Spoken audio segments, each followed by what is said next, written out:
Football Monday. Welcome aboard, everybody. Big Sills here on the National Football Show. Hope everyone had what I would call one of the greatest college and pro football weekends I've ever seen. The upsets that we saw on Saturday in the college ranks, and then the signature games that we saw on Sunday, and capped off with that remarkable setting. I don't know if the game was remarkable. It was so well coached on the Belichick side with the Patriots versus the Buccaneers.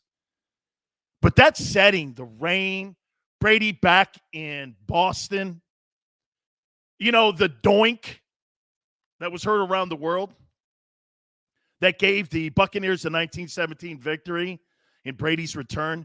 By the way, this just in, 22.7 million people watched that thing last night. How's that for you? 22.7 million people. And that's not before the streamers and everything else when it comes to social media is being calculated into the final total. This thing's going to be absolutely remarkable. It is. It's just going to be absolutely remarkable, I think, the ratings. And we'll talk about that game. We'll talk about some of the signature moments.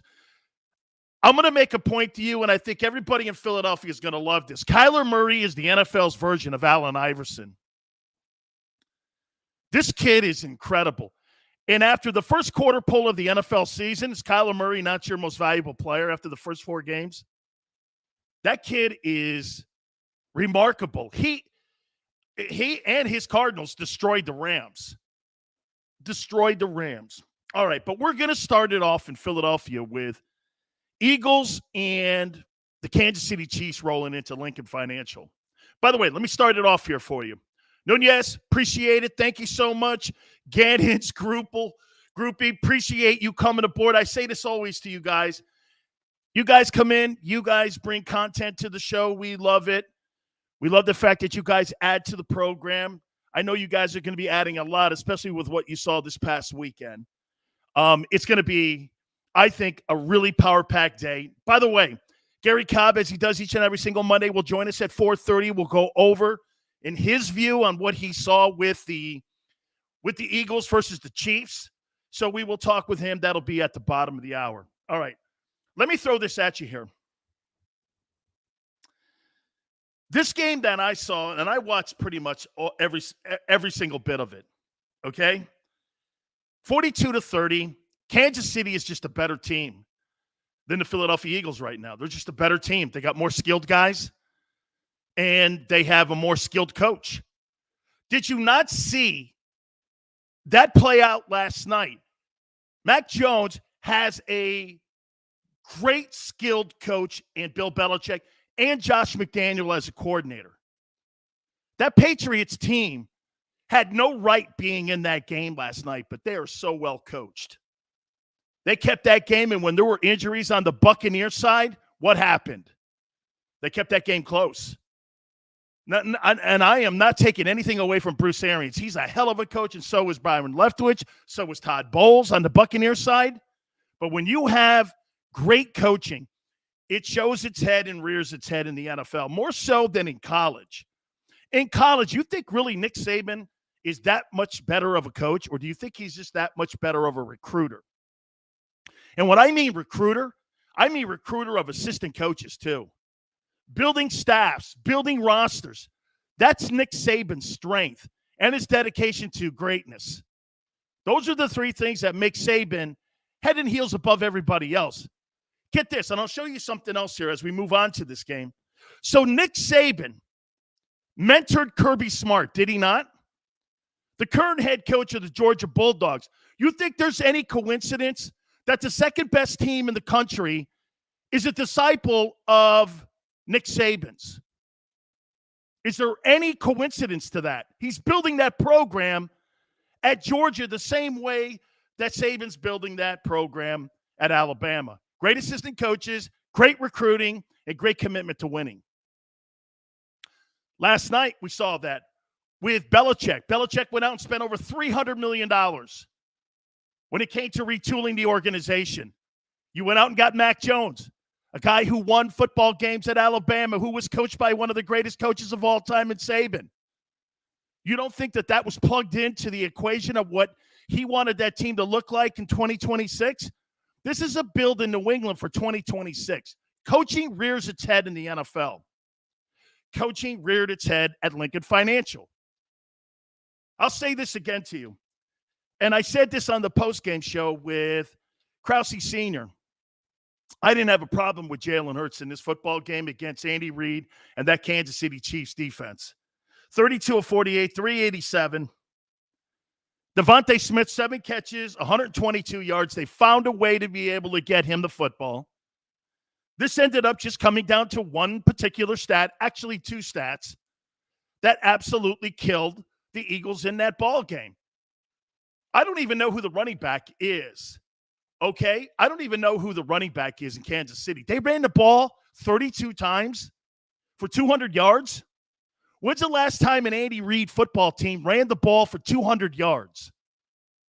If I was Fletcher Cox, I would go in on Tuesday when I get my paycheck, and I'd have my head down and my hand out. Another game that he records 0 statistics in the ball game. Can't be the highest paid player on your team and not show up. This guy's Casper the Ghost, man. Put his face on a milk carton. Have you seen this player? You know, Krause Jr. was telling me, Sills, Aaron Donald. I'll get to him too. Hey, Krause Jr. tells me that Aaron Donald's the best defensive tackle in the game. Really? Last 2 weeks, his defense has given up 900 yards in total offense. Really? So the best player in the game is on a defense that gave up 900 yards. 900 yards. Okay? In the last 2 weeks. The only position I'm ever paying for, if I'm a general manager, is corner. Pass rusher, maybe.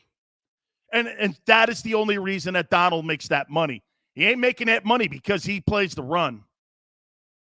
Hey, he's not. Okay? And Arizona pounded the Rams. Pounded the Rams. Okay? I didn't even see Donald in the ball game. So, again, you know, I'm not upset here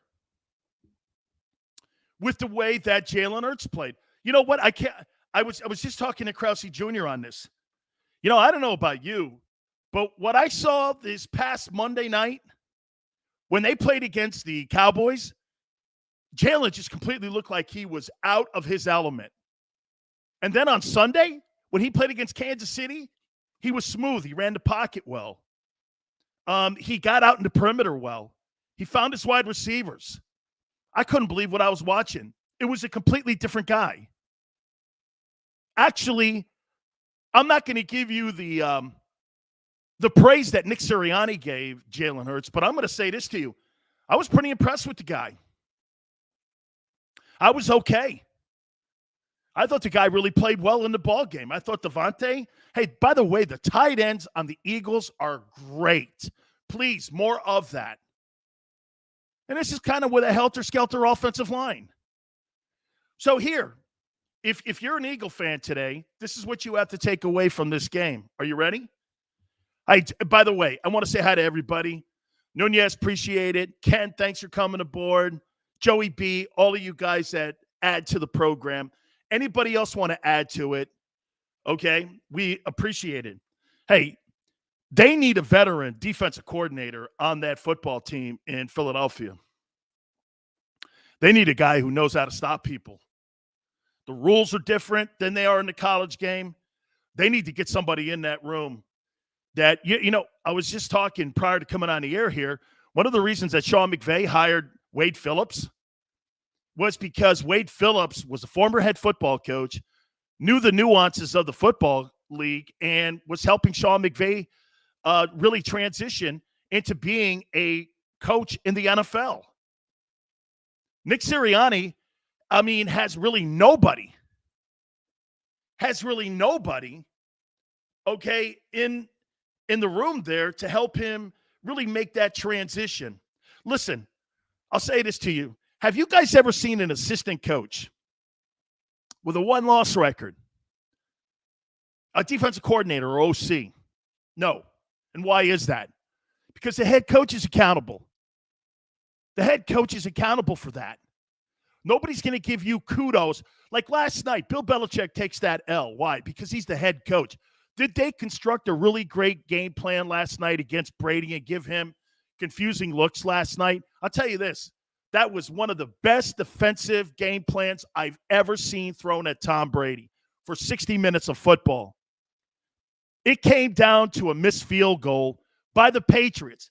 They had the game in their hand to win it, and it bounced off an upright. That shows you the brilliance of Belichick and his son, who's kind of a figurehead in there. But it's really Bill constructing the game plan. Did you see those multiple looks that they were giving Brady pre-snap? They were not showing him anything. Joey B, 22.1 million viewers, and I'm going to tell you this. By the time they take all the social media and streaming and all that, I think that thing's probably going to get around 25 million people saw that Sunday game. Okay? And by the way, so the Kansas City Chiefs had 6.3 yards per carry. Whew. Boy, if you're the Philadelphia Eagles defense, man, you got to have a come-to-Jesus conversation because you got the football ran down your throat. And I guarantee you, Garry Cobb at the bottom of the hour is going to tell you the same thing. It's going to come down to this. Dude, those guys are catching all Sunday long. They were catching. I didn't have a problem with the Eagles offense, except for the fact they don't have a running game. Now, they ran the ball for 103 yards in the ball game. I mean, okay, 103 yards. What was it? 19 attempts they had, up 16 attempts from the week previous when they only had 3. Okay. 42-30. I mean, I don't know. What did you expect? Did you actually think that Eagle team was going to be in a room with a team that's been to 3 straight AFC championship games? Come on, man. Come on. That's not what that was going to be. So, I take away from it, I thought there was progress by Jalen. I thought there was progress in Devontae. I wasn't down. Is this a contending football team? No. And this is probably what's going to be the discouraging thing for Eagle fans, because you know what they did? They had a lot of excitement at the beginning of the year, and now they're exhaling and going, Jesus criminy, we're just going to struggle to be 500 this year, which I don't think you're going to be. But I do think you can improve the same way that the Dolphins improved a year ago or 2 years ago, I would say, when they were not winning games, and all of a sudden at the back end, you started watching those Dolphins start to win games against Seattle and the Eagles. Dude, is Gannon, do they need a new coordinator? They need new people. Here, guys, it's so easy to blame a coach. But those weren't coaches out there catching. Fletcher Cox, Hoss, you got to make a play. I don't care how many times you sit there and blame a coordinator. Guys got to go out and make a play. They all do. Those linebackers, I don't know about you, but those linebackers, yeah, okay. And by the way, Patrick Mahomes, like I said on Friday, ate up the secondary of the Eagles. Here's what has to be drastically improved. And can it be? Well, look at what Dallas is doing now with Dan Quinn. Those are almost the same personnel guys that they had a year ago. What are they doing? They simplified it. They went to a new front. They got away from complex schemes. They just said, go out and play. And the Cowboys now look like they have a good enough defense to contend. Everyone knows their offense is going to be good enough. But everyone at the end of the day is looking at that defense now. And the most improved part of the Dallas Cowboys is their defense. Hey, and for the record, you might as well stop with the NFC East. That's over with. Dallas is a contending Super Bowl contender now after the first 4 weeks of the season. They're a contender. I know that pains Eagle guys, probably also with the Washington guys. You guys are sitting there, and it was a heck of a comeback by Tyler Hanke versus the Falcons. Nice pass at the end of the ball game to beat the Falcons. But, you know, I mean, the rest of the teams in the NFC East are awful. Or I should say this. They still got holes in their football team. I will also throw this at you here. There's not a perfect football team at all in the NFL right now. Everybody has some dents in the fender. There's a hole everywhere. Look at what happened with the Buffalo Bills at the beginning of the year against that Pittsburgh Steeler team. I would say this to you. Really? You lose to that Steeler team? It's pretty remarkable to see what they've done. They've got like 2 shutouts in the last 3 weeks. Bills are playing really good on defense. That is one of the better football teams, man. They're a good football team, and Josh Allen has kind of rectified the inaccuracies that he had early on in the year. But Buffalo looks good. Arizona looks like the cream of the league right now. They went into SoFi and beat that Rams team down. Okay, so I don't know what you guys are looking at here when it comes to what your expectations are for the Eagles. But I would ask you this, because, listen, you're not going to win the East unless Dak gets hurt. The East is off limits to the Eagles. Not happening. So, temper down the expectations. Here's what I would like to see. I'd like to see the Eagles finish with 6 or 7 wins and Jalen Hurts solidify himself, whether or not he's the future of the team. Got to figure that out. And for the record, I believe this is his 8th start. Let's do this. Okay. In 8 starts, how does he look? I don't know, 32 of 48, 387. That's a pretty good-looking football stat line there against a very good coordinator for Kansas City. Okay? 2 TDs in the game. I mean, they ran the ball 103. That's improved. They had 461 in total offense. I mean, get this. The Chiefs only outdid them by 10 yards in total offense in this game. Like I said, though, the stat of the night was 200 yards rushing on 32 attempts. 32 attempts by an Andy Reid football team is crazy. Crazy. Hey, the penalties. Are you shocked that there's high penalties, 9 penalties for, 54 yards or something? The yards aren't that bad. 2 wins, 6 losses as starting quarterback for Hurts. Smile, I'll say it one more time to you, though. I wasn't down on him. I thought he played very well in that game. I did. I thought he played exceptional football. I do want to also talk about that game last night. I thought that was a magical night last night at Gillette. You see Brady talking to Bob Kraft before they went into, the locker rooms. Everybody was hugging. It was really a great atmosphere. It was kind of collegiate. How about this? The Boston fans reminded me of Eagle fans. I think they would revere a superstar player coming back. You know what I wish somebody would tell me?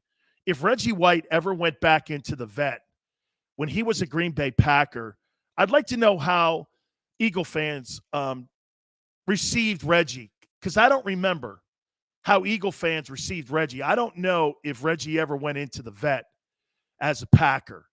I don't remember that. I'm not sure if I can remember what the significance of the outcome of the game was and how Eagle fans, how they received him. But I thought it was appropriate. They cheered him, then they booed him. They wanted their Pats to win. And then after the game, he walked off the field for the final time at Gillette, and they were there waiting for him. Thought it was magical. I thought it was magical. But you can't do this with Tom Brady. You got to make Tom Brady score a touchdown with under 2 minutes left in the game. You can't let him go out there and just get a field goal. He's going to beat you every time. You just can't do that. You've got to make him work for that final score. And when they only got the field goal, I said, no way. No way on the planet is he going to lose that. Now, it came down to a missed kick in the rain from 57 yards. Joey B says it lived up to the hype. Sure did. Sure did. Over 22 million people saw that thing. I loved how Belichick, and by the way, Belichick spending 20 minutes or 25 minutes in an opposing team's locker room after a loss to celebrate one of his guys. Whew. That's massive respect. Bill doesn't do that for anybody, especially in a loss. That guy doesn't like to lose. He even hugged Brady, and everyone tried making. You know what's funny? How can you take away things from people that have earned them?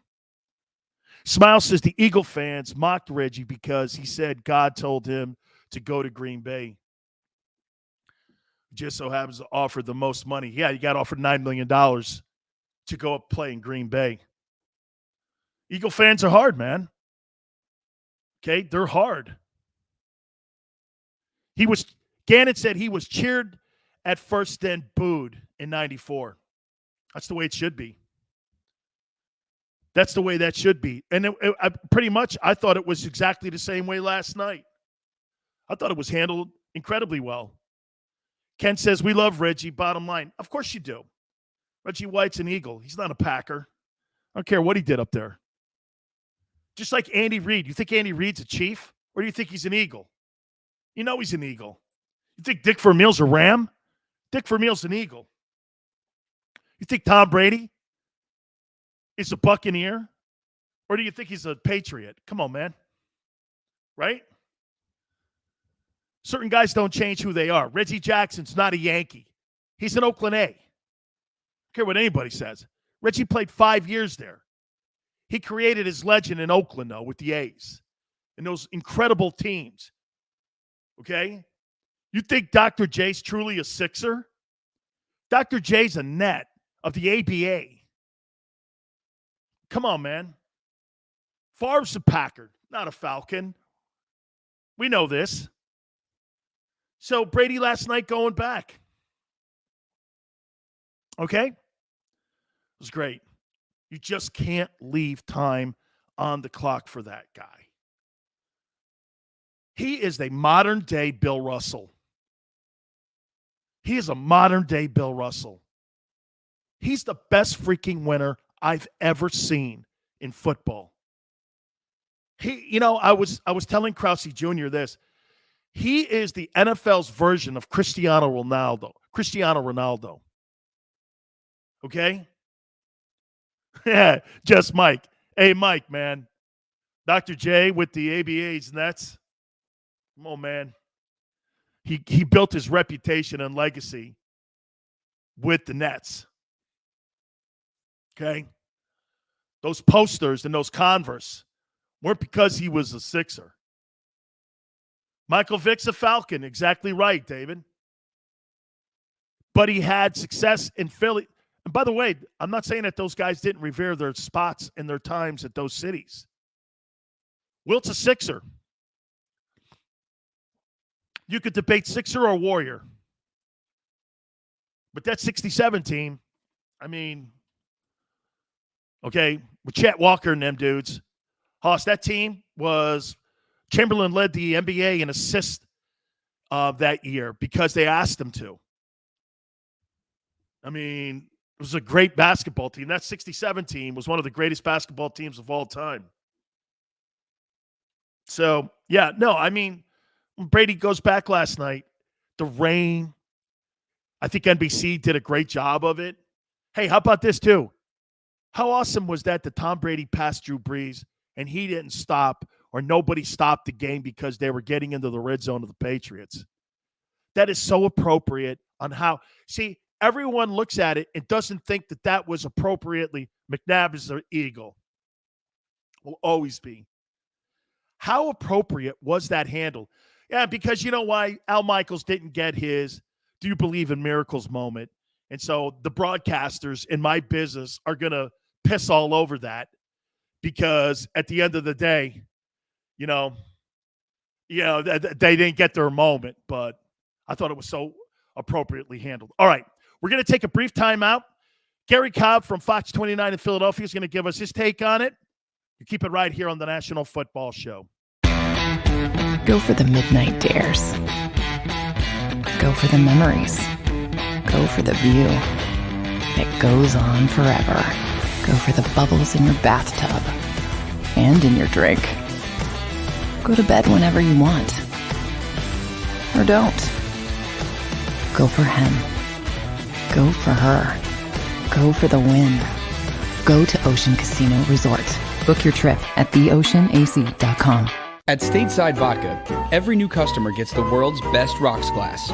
Free. What's that? A rocks glass? You're telling me that bottle is cut in half? You could say that. Holy shit. And you're telling me I can get one of these glasses for free? That's right. One free rocks glass per customer with each first-time purchase of Stateside Vodka. So good, it just disappears.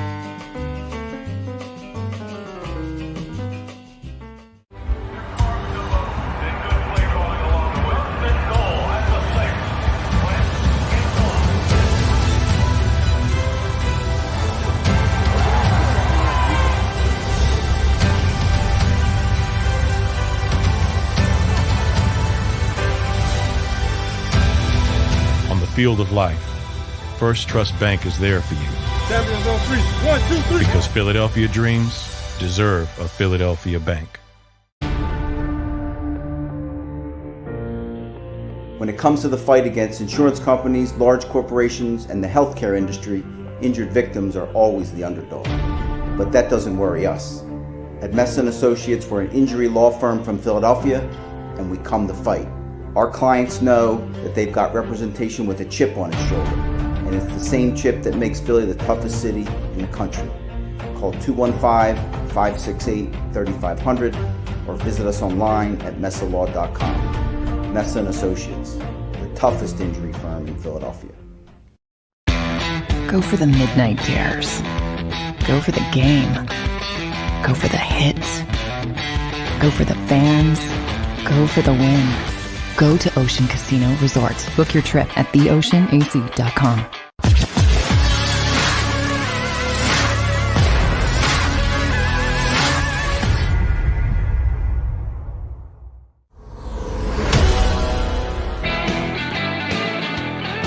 Welcome back to the National Football Show. If you would have told me that Andy Reid would have ran the ball 32 times and ran the ball more than he threw it in a game against the Eagles at Lincoln Financial, I would have told you were crazy. I would have told you were crazy. I can't even tell you who their running back is, but they ran for 200 yards against that Eagle football team, and really that was the stat of the game. Let's bring in our friend from Fox 29, our friend Garry Cobb in. Garry said this last week. He saw way too much catching. Well, that was a half against the 49ers. This was, I thought, 60 minutes of it. Let's bring in our friend here from Fox 29. Garry, I just said if you would have told me that Andy Reid had more rushing attempts than passing attempts with Patrick Mahomes, I would have said you were crazy. I thought Jalen played well, man. I didn't have really a problem with him. But what happened on the defensive side for the Eagles? Well, that's the thing. They're playing a two-deep zone. And, to play the two-deep zone, you got 7 people in the box. And they really don't have the linebackers. Their linebackers they're just not good enough to stop the run in there because they're not good at getting off blocks. They're not really physical linebackers. They're probably better as pass defenders. Not that they're great in that aspect, but they really haven't put a priority on their linebackers. That's the problem. And in order to play that defense, now, see, Tampa Bay played that last year, okay? But who does Tampa Bay have as linebackers? Yep. You got Devin White and I'm trying to remember his name, but another great athlete. 2 guys, can run. They can run with wideouts just about, but they're aggressive, quick, and so it's very hard for the offensive linemen to block them in space. So they do a good job of tackling, and they don't let you get a running game going where you can really depend on it. The other thing I think the Eagles are going to have to do is you have to move your linemen, meaning you have to have stunts where, we had a situation where we could give the lineman a call and he'd go inside. I'm going to go around and protect him. But the offensive lineman, a lot of times, hey, the guy stunts at the snap. He goes a direction that he didn't know.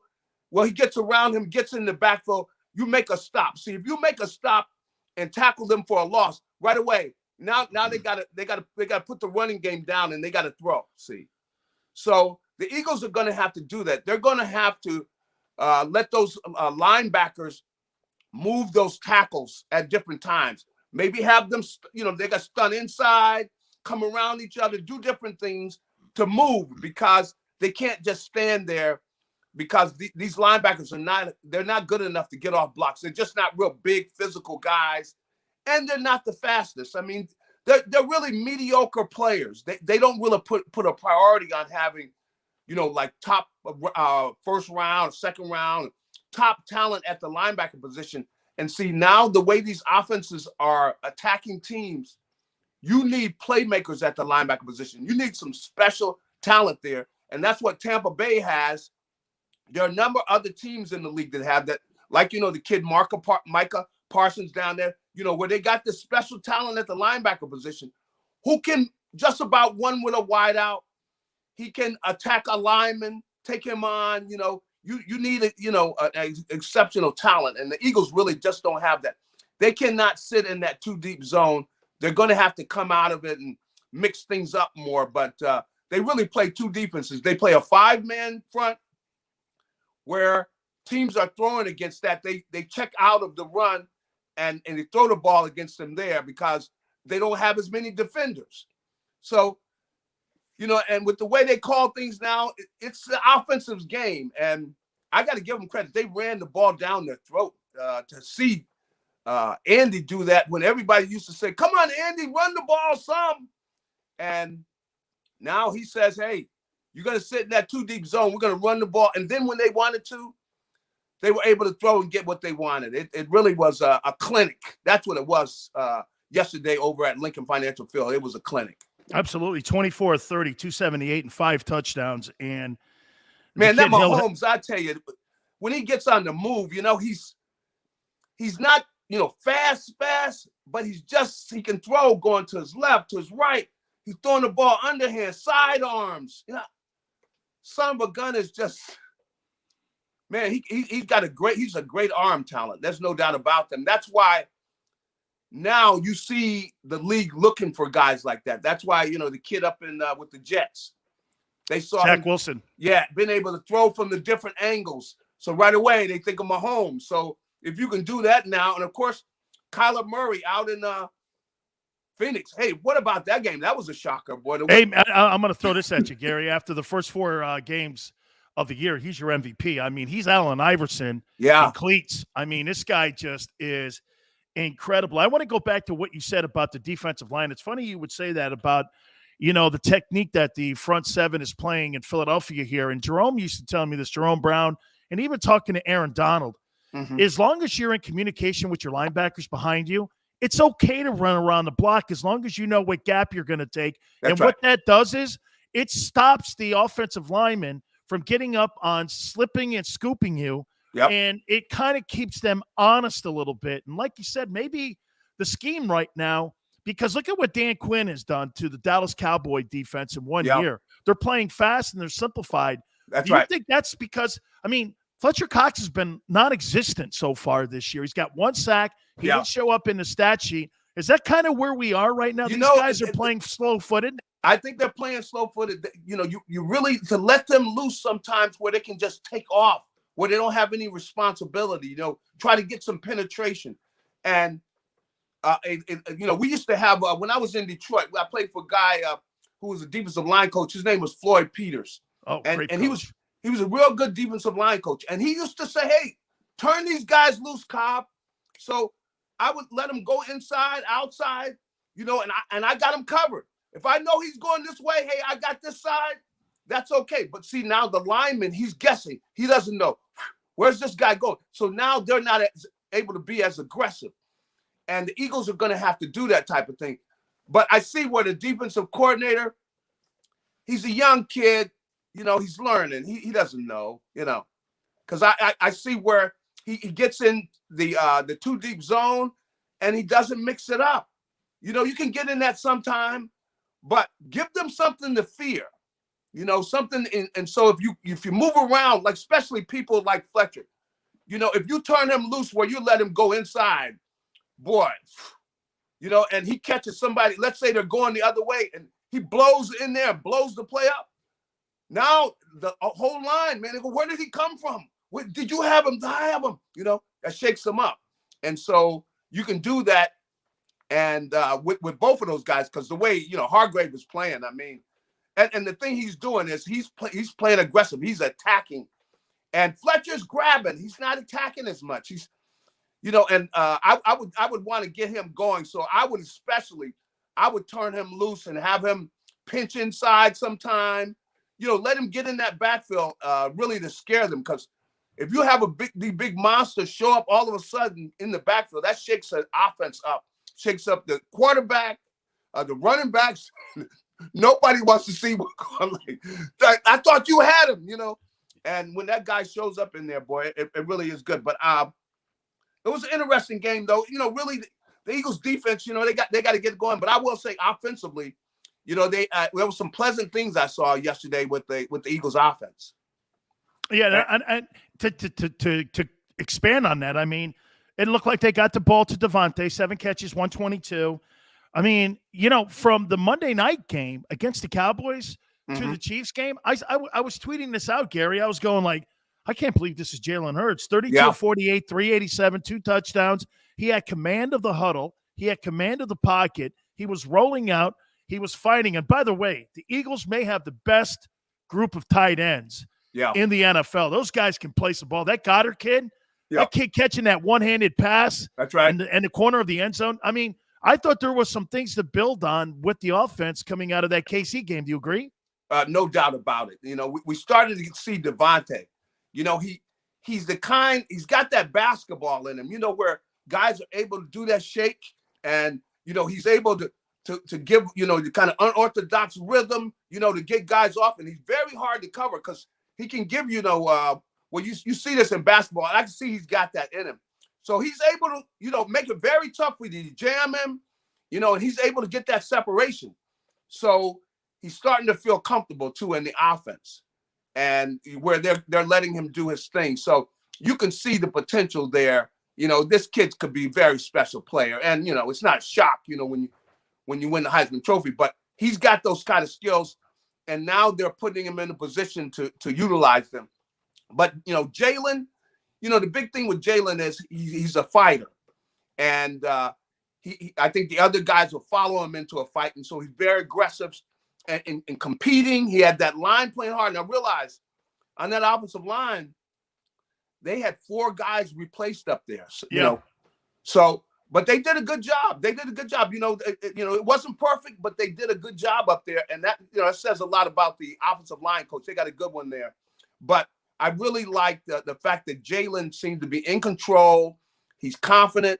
The other guys believe in him. He missed a few throws, but he had a great day. And I thought that was the best game of the season for him. Even though they didn't win it, he had a lot of good plays that really showed that, they can get a lot of things done offensively.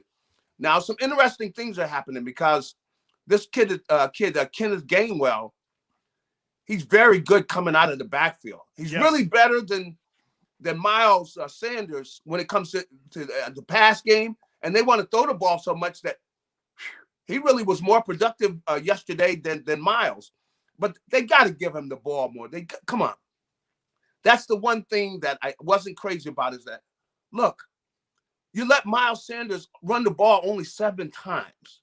2 times the game before that. Come on. A running back can't even get into a rhythm. He's getting the ball, so few times. So I'd like to see them, get that running game going more. And I think what the coach should do is have somebody get in his ear during the game. Hey, coach, let's not forget that running game. Hey, coach, you have one of your buddies on the staff. Hey, remind me to work that running game in there. So, because he's got to do that more. Now, see, he's always going to be leaning towards the passing game because he was a wide receiver coach. Right. That's what's in his blood. Andy was the same way because he was like a tight end coach. But you want to make sure that you don't get away from the running game. Still need that in there because if you get some tough treading, or if you're in a situation like they were, where look, we don't want their offense to have the ball, so let's run it a little bit. Let's hold on to the ball, give our defense a little break. So they gotta not get away from that. But really like what I saw out of Devontae. He started to come into his own. Jalen with outstanding game, with his reading of the coverages. He knew where he was going with the ball. So he's getting more of a command of things, which I love to see. He missed a few throws, but he made a lot of good throws. And throwing the ball downfield. I mean, you throw for almost 400 yards. That's a good day. And so I like the way they're headed there. So offensively, they're headed in the right direction. Defensively, they got to tighten things down, because you cannot let people just run the ball down your throat that much, because you look at the schedule, it's not getting easier. No. You got good teams coming up, and they're going to have to tighten up defensively, because that's, they had one interception, but 7 times, the Kansas City Chiefs got the ball. 6 times they were in the end zone. So 6 out of 7, I'm sorry. People lose their job 6 out of 7. That's when you go, you know what? Maybe we need a new defensive coordinator. Maybe we need some new defensive players. If you're not getting it done, but they got to do a better job there, and he's got to mix it up. Can't just sit in that double zone. But I really like what we saw offensively. So all in all, I think that, with the offense going in the right direction, that's a thumbs up, because a lot of these guys, they want to depend on, let's say, for the next 10 years. They hope that, hey, they got a quarterback that's going to be here. They're confident about Devontae Smith. And, with Dallas Goedert kind of coming into his own, I know he's looking for a new contract. So, he was happy to make those catches, because, he's looking for that coin, Yeah. Hey, Garry, I want to expand on what you said about coordinators. I loved what Sean McVay did a couple of years ago when he was hired. He brought in Wade Phillips. He had an experienced guy to help him go from being a coordinator to being a head coach. And he kind of helped him as he went from that transition on being a coordinator. And I'm going to tie last night's game. I watched Bill Belichick put that scheme together against Tom Brady with those disguise coverages and how they moved the backers around and how they moved exactly what you were saying. They were sliding the defensive front. That was one of the biggest tests that I've ever seen Tom Brady take for 60 minutes of ball game. And you and I can appreciate it. I'm watching the game and I'm going, look at the disguise walk-up coverages. They're not showing him where the free and strong safety are. They're not showing him who's blitzing. That's and right. When you're a guy like Brady and you're just walking to your position, I think the Ravens really were the master at that, not showing where their coverages were. Yeah. That's experience on that side of the ball. And I think that's what kept them in that game last night against Brady, because he's the ultimate student versus the ultimate teacher. Would it have benefited Nick Sirianni on having a veteran defensive coordinator on that staff? And again, Jimmy Johnson has said this to me. You can have a great head coach, but if he doesn't have great assistants and great coordinators, that'll be his demise. That's right. I mean, the construction of the coaching staff, is that also to be questioned this coming off season? You make a great point, because when you go too young on that staff, that usually doesn't work out well, and they're too young. The special team coach is 29. All of the guys, none of them are 40 years old, and they're inexperienced. And, he doesn't have anybody that will tell him, look, I remember back in 19, whatever, we did this A, B, and C, and I saw such and such do this. That experience, you cannot put a value on that, because he needs that and really lacks it, and you made a good point. They do a horrible job of trying to disguise their coverage. They just run to where they're going to be. Like, they never heard. I said, you guys ever heard of disguising coverages? It's too predictable. You watch them. If you look at the all 22, they just run to where they're going to be. They don't disguise it. It's not good football, and it's not smart football. And you can see nobody's trying to correct it. So that means all the guys on the staff, they don't know either. And that's a problem. So, your point about having somebody with experience on there, can't say enough about the value of that, because they always have, that history where they can go back and they've seen so many different things So they're able to give that good advice. But he really needs somebody to pull his coattail, because there's no way in the world anybody on staff would have let him run the ball 3 times and not say, hey, coach, I know you're trying to throw we got to run the ball more, just at least some, because you put your offensive line in a position where this guy knows we're going to throw every play, and then you're going to get some holding penalties. So, because I said, hey, you got a loud crowd and you got a situation where, you're throwing the ball every down. You're going to have some holding penalties. You're going to have some jumping off sides. You're going to have you're putting the offensive lineman in a bad situation where you're just basically telling everybody what you're going to do. And you don't want to do that on either side of the ball. And, your point about disguising the coverages, we started learning that. But like when I was in college, we started learning that about how to, why just tell them where you're going to be? Move around, It makes people uncomfortable. They're not sure. And you see a lot of teams, like what you say about the Ravens, they got people come up to the line where you got all these guys standing up. You don't know who's coming, who's not coming. And guys make mistakes. People make mistakes. I thought you saw, experienced lines make mistakes. So give them a chance to make a mistake. Don't just tell them, make their job so easy. But I see the Eagles, the 2 safeties are doggone, they're like 30 yards deep. I'm going like, no, you don't need to line up that deep. Now, come on. But their safeties are so deep, they're not going to help on anything. So I don't like the job he's doing so far. And, he was talking about he was going to be aggressive and an aggressive defensive coordinator. No way. 2 deep zone. That's not aggressive. Come on. Dude, that's hoping you stop. No, when he's saying 2 deep zone, you know what that means? I'm hoping the offense on the other side of the ball makes a mistake or a turnover. You're just trying to umbrella cover them. And in this league, now you see why Hill had, what did he have? 186 yards and 3 touchdowns and 11 catches. That's right. Well, when you have those openings down there and underneath, your point about the linebackers too. Look, if you're going to play that style of defense, you need guys like Derek Brooks and Tampa 2 type linebackers that can play the run, cover tight ends coming off the line of scrimmage. That's right. But they just don't have those kind of guys in that huddle. They don't have them, because if you're going to get somebody like that, you're going to have to get them in a top pick, or you're going to have to trade something really valuable to get that type of player, somebody with that type of speed. And so that's the only way you're going to play those defenses. They do not have the guys. They are really not that aggressive. I just would at least like them to be more aggressive. You see get up on the line, attack. If you're not going to attack, man, they're just catching, the tackle. Yeah. And I would say, you know what? I wouldn't even give a linebacker credit for a tackle. If he makes it 9 yards downfield after he's gotten blown off the ball, I'm going like, he go like, I had 10 tackles. No, you didn't have 10. I'm not giving you those 5, 7, 8, 9 yards deep. We could get somebody out of the stands to do that. Corral tackling doesn't count. that's right. JOPs, right, Gary? JOPs don't. You're right. Hey, JOPs. I remember. Hey, Gary, a couple questions for you here. Let me throw this at you here. A couple of years ago, Chris Greer, the general manager, and Brian Flores in Miami had that in the right direction, but the record sucked. At the end of the year, they even beat the Eagles, I think, at the end of the year a couple of years back, and Seattle in the final quarter pole of the season. You think this football team is trending in the right direction, or do you think it's taking on water?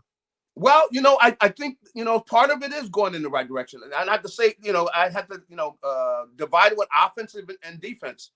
Defense, they got some problems to solve. They got to make some changes and tweak some things, especially with the fact that they really don't have all the talent, I don't think, right now. And then some of the older players on the defense, you look at a guy like Darius Slay. Is he going to be around when they try to do something? No, he's just there. He's going to play a couple more years or so. He won't be there when this team really turns around. So you look at him, you look at a number of the older guys. For that matter, Fletcher Cox, he won't be there either. So they've got older guys. They really need, when they go to the draft next year, they got to look at that defense. And they got to do a better job there. Offensively, you can see they got something. This kid, Devontae Smith, he's a real deal. Jalen's, he had a good game. You know, of course, he's still, guy you're going to look at. You hope that he's the guy. But they got some talent. The kid, Gainwell, he's a keeper. He's today's running back. See, outstanding out of the backfield, catching the ball. He runs good routes. Kids like a wide receiver playing running back. You know, he's like Marcus Allen. He's like Marcus Allen. That's right. He's got that type of talent. So I like offensively, even some of the young offensive linemen, I thought they played well. Yeah. So you got some of those kids. So offensively, I think you got thumbs up, things going in the right direction. Defensively, no. They're going to need to really do a real good job drafting because they do not have the horses on the defense right now, other than Javon Hargrave, I tell you what, he probably already got a ticket now to the Pro Bowl. He's got 5 sacks in 4 games as a defensive tackle. That's big money. Yeah, that's big money. And you singled him out at the beginning of the year. Finally here, I have to ask you a Brady question because you played against Montana. I played against Montana. And I tell everyone, if the rules were the way they were today, Joe would have played until he was 44. Yeah. He almost did play until he was 44. Just your assessment on what you've seen Tom Brady's career. I know that you would love to play against him and match your defense versus him because it just looks like he's a savant the way he plays the position. Just compare those two. Are they comparable? Do you think Brady's better than Joe? Montana was a better athlete, able to move better. Yep. He would throw more on the run. Tom might have a stronger arm, but the big thing that they both do is they see things. It's like the point guard comes down. He sees what's going to happen, and like Magic Johnson. That's like Magic Johnson. That's right. And so he's able to create, and they able to read coverages so fast, and they put the ball. Then the big thing they both had, accuracy. I think accuracy probably is the most important thing about a thrower. You could have a guy with a little bit more heat on it. Give me the guy that can put it on the money. And you saw the game last night with Tom. Hey, his boy let him down. He's dropping it in the basket, man. Yeah. Antonio Brown. Tom drops it in the basket, and that's the way Montana was. Great accuracy as a thrower. And able to really know what's going on. And he's already on the move. Both of them can throw well on the move. And they were winners. It's a big thing is that you got that quarterback that's got that competitive edge to him. He goes in the huddle. He gets everybody else going, hey, and hey, we're coming back and we're going to win this game. And, both of them, I mean, how many comebacks have they had? Both of those guys, hey, if they're chasing you, Hey, Garry. You might get on your cell phone going, look, I don't know if I'm going to make it home. Hey, Garry, I used to say this when I was with the Bucs. We played them, and we played them a close one at Tampa Stadium. I looked over at the guys, and I'm looking at Irv Randall, and I'm going like this to Irv. I go, they got 3 guys. They got Roger Craig, Jerry Rice, and Montana. And he looked over at me. He goes, oh, that's it, right? Yeah, they got it done, man. But that accuracy, and that's the big thing about Jalen. He's working on his accuracy. Yep. If he's accurate, he'll be a big time quarterback. So that's going to be the key with him. But both Brady and Montana, they had accuracy. They could put the ball on the money, and they threw a catchable ball to both of them. Sometimes you quarterbacks, guys want to throw the ball through the receiver. Come on. You don't need to throw the ball that hard. Let's throw a catchable ball. They both threw catchable balls, and they put it on the money. That's why, the receivers like playing with them. Absolutely. Garry, great stuff as always, man. I so appreciate it. We'll see what comes up this week here. Thank you, my friend. I appreciate it. Good deal. You got it. That's my friend, Garry Cobb from Fox 29 in Philadelphia. We'll take a timeout. Get back to your thoughts. You keep it right here on the National Football Show. Go for the midnight dares. Go for the memories. Go for the view that goes on forever. Go for the bubbles in your bathtub and in your drink. Go to bed whenever you want. Or don't. Go for him. Go for her. Go for the win. Go to Ocean Casino Resort.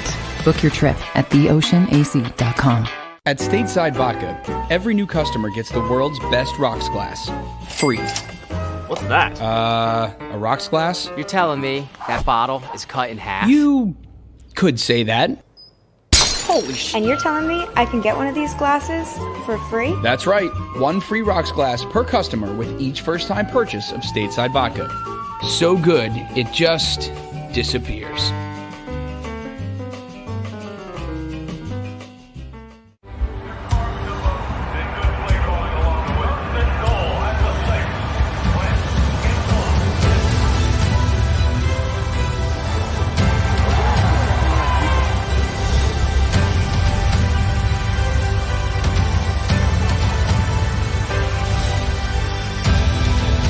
Field of life, First Trust Bank is there for you. Champions on 3. 1, 2, 3. Because Philadelphia dreams deserve a Philadelphia bank. When it comes to the fight against insurance companies, large corporations, and the healthcare industry, injured victims are always the underdog. But that doesn't worry us. At Messon Associates, we're an injury law firm from Philadelphia, and we come to fight. Our clients know that they've got representation with a chip on its shoulder, and it's the same chip that makes Philly the toughest city in the country. Call 215-568-3500 or visit us online at messalaw.com. Messon Associates, the toughest injury firm in Philadelphia. Go for the midnight dares. Go for the game. Go for the hits. Go for the fans. Go for the win.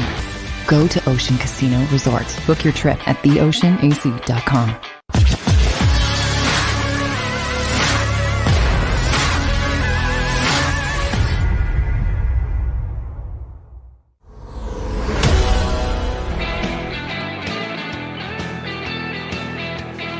Yeah.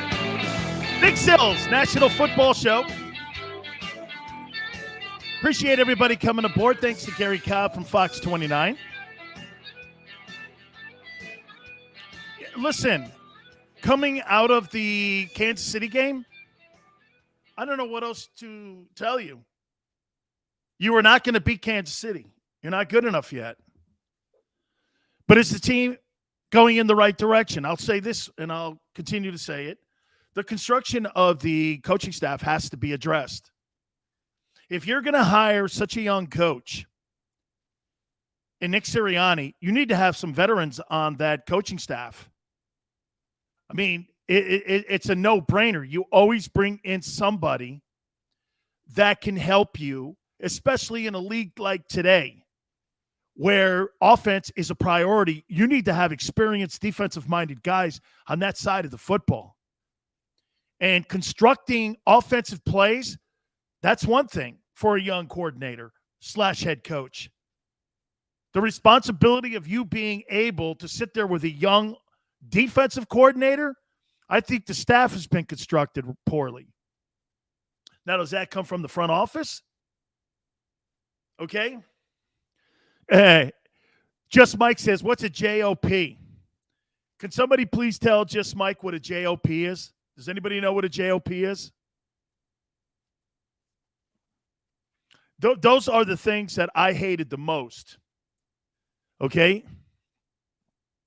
All right? JOP. There you go, Smile. Jumping on the pile. I like solo tackles. Okay? That's where you get your big money. Guys making big plays. Jumping on the pile, you could give a JOP. That's why you see that stat sometimes. Guy has 200 tackles. Does he really? How many JOPs did you give him? How many solo tackles versus the assist tackles? I don't like guys with assist tackles. I like guys that have solo tackles. I'm a solo tackle guy. I strive for that, leading my team in solo tackles. Yeah. Just jumping on the pile. And kind of that's what Garry Cobb was saying too. Like in that game, you're not getting credit for tackling somebody 20 yards down the field.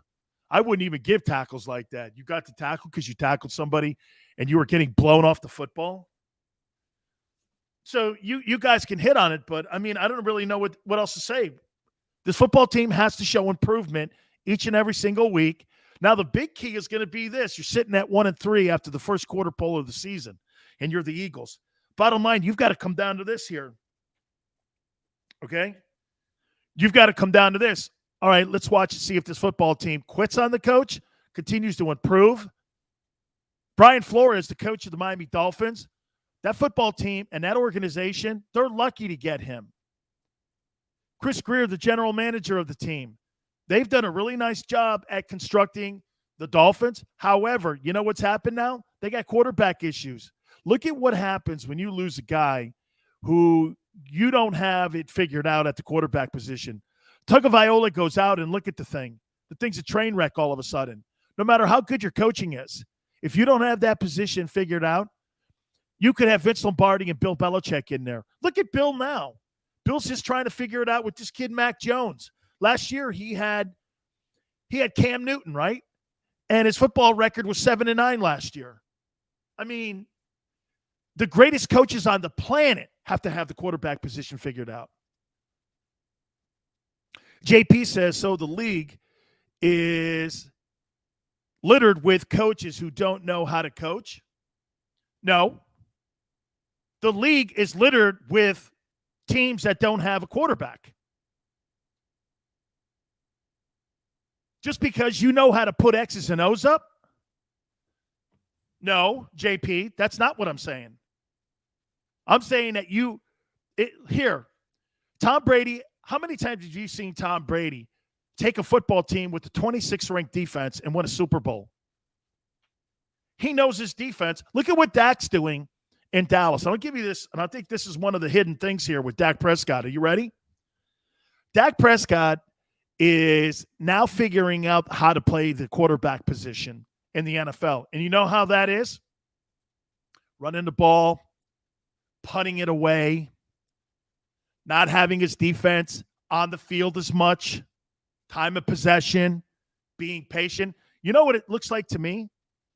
Dak Prescott of the Cowboys got his money, and Dak is just completely in a comfort zone. I know you don't want to hear this, but the Dallas Cowboys are Super Bowl contenders. That was a well-constructed game by Kellen Moore, the offensive coordinator in Dallas. They beat a good Carolina team. I don't really think Carolina beat anybody of significance prior to that Cowboy game on Sunday. But Dak, when I watch Dak, it just looks like he's figured it out. Okay, it's 3rd and 18. I'm going to try to get 8 yards. And then what I'm going to try to do is I'm going to try to pick up the other 8. And if I don't, get this, I'll punt it away. We'll play defense, get back on the field to play field position. They haven't beat a good team yet, really. So you think that Charger team's not a good team. They just beat Kansas City, who beat the doorknobs off of the Eagles. I think saying that football team hasn't beaten anybody of significance. Look at what they did to the Buccaneers. They should have won that football game too. Cowboys really, realistically, could be 4-0 right now. By the way, I thought Carson Wentz, I thought he was effective. Colts get their first victory. I thought they ran the ball well with Jonathan Taylor. They played better on the defensive side of the football. Carson Wentz at 1-3 is in second place, 1 game out of first place with the Titans, 2-2 after beating the Dolphins. Smile. That's why, you know what, even after his injury, I said that division is still doable, even if they did start out 1-3. King says Dallas is a Super Bowl contender because they're finally playing defense. Correct. And they're in a soft division. Carl says Cowboys do this every year when they fade. All right. Well, Carl, really? You don't think this is one of their best football teams since that ridiculous ruling in Green Bay on the Des Bryant non-catch? Looks pretty decent. I will say this. I don't think they're as good defensively as that football team was when Romo was the quarterback. But I think Dallas is doing it because they're running the ball better. Nigel says Chargers are okay, but let's wait until they beat Arizona or something. I don't know if anybody's going to beat Arizona for any time coming up here. Boy, I'll make one point to you one more time here. When I watch Kyler Murray play, and he's my MVP after the first quarter pole of the season, he's Allen Iverson in cleats. I mean, he looks like Allen Iverson. Runs around, sees the game. He's magical. Hey, and I'll be the first to say this. I thought he was going to be too small to play in the league. And somebody kept telling me, Dan, it's not the same league where those quarterbacks got their asses handed to them all the time. It's not the same league. And they're right. It's not the same league. Hey, how about this? Smile just said, Cliff Kingsbury, Coach of the Year. You want to know something, Smile? Cliff Kingsbury's job was on the line, and it was put on the line by Steve Keim, the general manager of the Cardinals, at the beginning of the season, when he said this thing needs to be a playoff team. And sure enough, man, they're undefeated. Hey, Gannon's right here. The Cardinals' defense is for real. You see J.J. Watt, the way he's playing, Chandler Jones as well. You got those two guys as bookends. I'll tell you. Hey, by the way, just to show you something here, Krause Jr. gives me this all the time about his favorite defensive player, Aaron Donald. Aaron Donald. Wow, Sills. He's amazing. Aaron Donald's amazing? Aaron Donald's amazing. Right? Here's a direct quote. Effing Aaron Donald. You folks ready for this one? Last 2 weeks, his defense has given up 900 yards in total offense. 900 yards. Let that sink in. You've almost given up 1,000 yards in total offense the last 2 weeks. And you play on a defense, and you're paying that guy $20 million a year? Think of that for a minute. I'm paying that guy $20 million a year, and he has zero impact on that football team.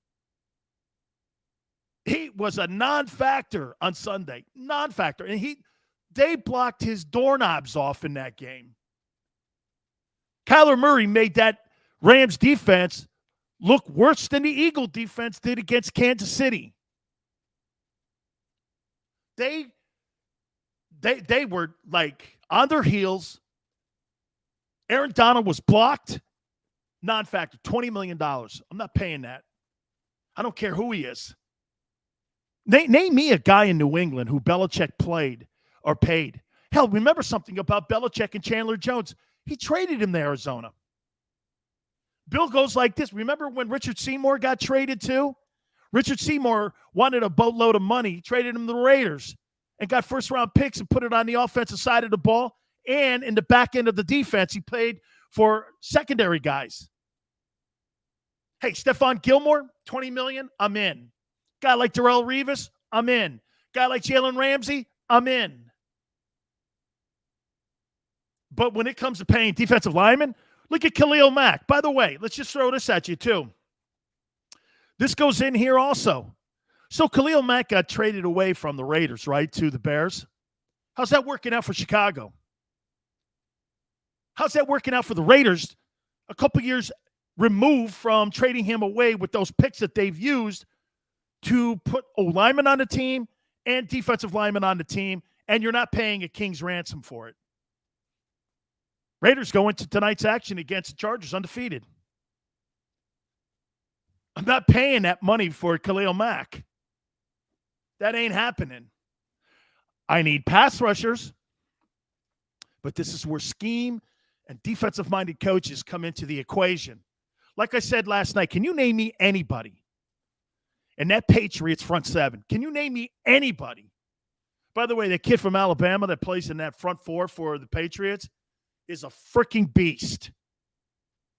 And Bill found, I don't know what round he found him in, but last night was coaching. Brady went to the line of scrimmage every time, and he had to figure out the puzzle. Every freaking play. When I watch the Eagles, I know exactly where the strength of the defense is. They line up in it. It becomes so predictable. Did you see Hill running around? and those wide open spaces. And when you combine that with the fact that they don't have the personnel at linebacker to be able to plug in and cover that, or a tight end, and get this, Kelce was used as a decoy the entire game. You understand what Gannon was doing in that game. They wanted to take Kelce away. So they did. And what did Reed do? He ran the ball 32 times. Completely ran the ball. They had more. Hey, let me double check this stat. Hold on for a second, because I can't believe it again. Yeah. Chiefs ran the ball more than they threw it with a guy you're paying $500 million to. Who's your D coordinator? You didn't see that they said to you, and they adjusted in the middle of the game. They adjusted right there in the middle of the game, did Andy Reid, while they're trying to take Kelce away. Kelce didn't have a catch in the first half. Okay, let's run the ball. While those linebackers were playing on the seam and they were playing zone coverage and covering Kelce coming off the line of scrimmage, they ran the ball. And then when you have a front four that's not sure what's being asked of them, and you're catching, and you're playing two-gap, when you really don't have to, I'm not playing it Fletcher Cox as a two-gap guy. I'm putting that horse in the gap and letting him go eat. Two-gap? So the highest paid guy on your football team in Philadelphia is a two-gapper? Do you know who two-gappers are? Trash cans. Roadblocks. Speed bumps. Dudes that work at the airport. Not guys who are the highest paid dude on your team. As I said in the last hour, the difference between the Cowboy defense this year and last year is clearly one thing. They're playing fast and they're playing with no restrictions on them, trying to play technique. Sometimes playing technique. Remember something about playing defense, folks. It's an attitude. It's not a position. It's an attitude. You can have 10 guys fuck up on defense. One guy makes a play. But on offense, if you have one guy screw up on offense, you know what happens? The play's dead. One guy can make a play on defense. One guy screws up on offense, the whole thing's done. You got to have precision on the offensive side. Defensive coordinators know that. And so what Gannon's afraid of, they were afraid of the deep pass, which had killed them anyway at the end of the game. Do you see what happened at the end of the game? They gave up that freebie touchdown. They got their plus 25 touchdown anyway. The 15 that Mahomes threw, they completely outfoxed them in that game. The Eagles' latest, greatest 4-0 defense. Who's winning? Gannon is soft. We need an attacking defense, not a reacting defense. Who's winning? Let me throw this at you here, too. When you have to have that, that means you have to have people in your front four that go get after it. Okay? You have to have people that get after it. And to Jim Schwartz's credit last year, what were they in sacks last year? Third? Second? They did get after it. What happened? What happened to those guys? Injuries? Okay, that plays into it. No, they're just Mike, they're catching. They're catching.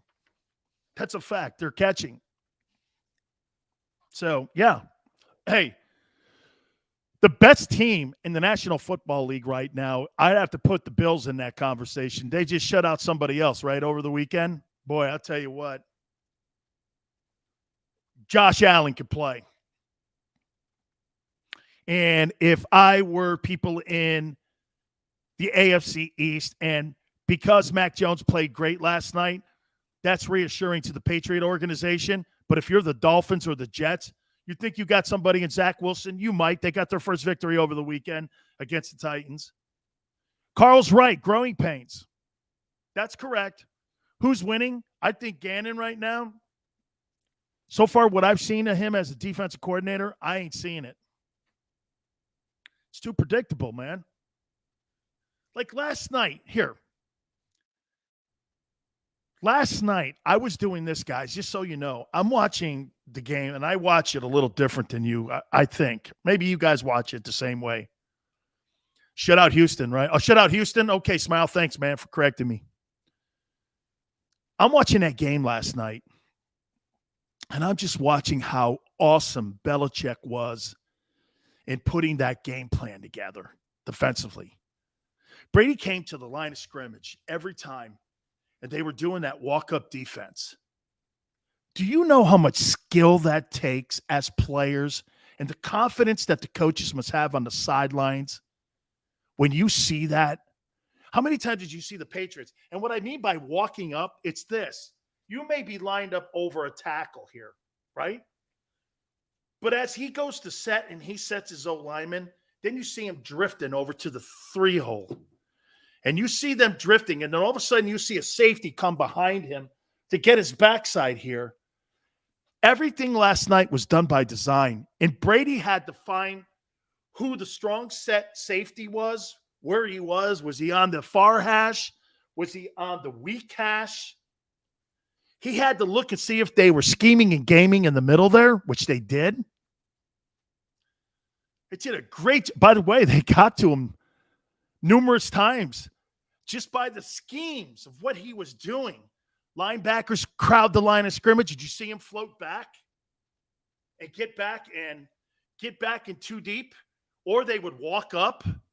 See, the key to that whole thing is the great quarterbacks will do this, guys. And this is what you do nowadays. And King's right. If we had aggressive linebackers, we wouldn't be having this conversation. Yeah, but King, if you had an aggressive scheme, you also might not be having this conversation. There's very little change on the Dallas Cowboys defense from a year ago, except that it's more aggressive and it's simplified. Okay? And another year under their belt on being NFL players also helps. But here, watch me here. This is what great D linemen, great defensive linemen, great linebackers do. Quarterback comes to the line of scrimmage. Now, this is what Jalen sees too, or Josh Allen, or anybody. They'll come to the line of scrimmage before they set the offensive line, and then they can't get out of their stance. You guys know then you don't want to have a pre-snap penalty for illegal procedure or whatever. He'll look at the clock. And that 25-second clock gets down to 5. Next time you watch a game, okay? Yes, Kevin. Hardgrave's getting after it. Next time you watch a game, like tonight,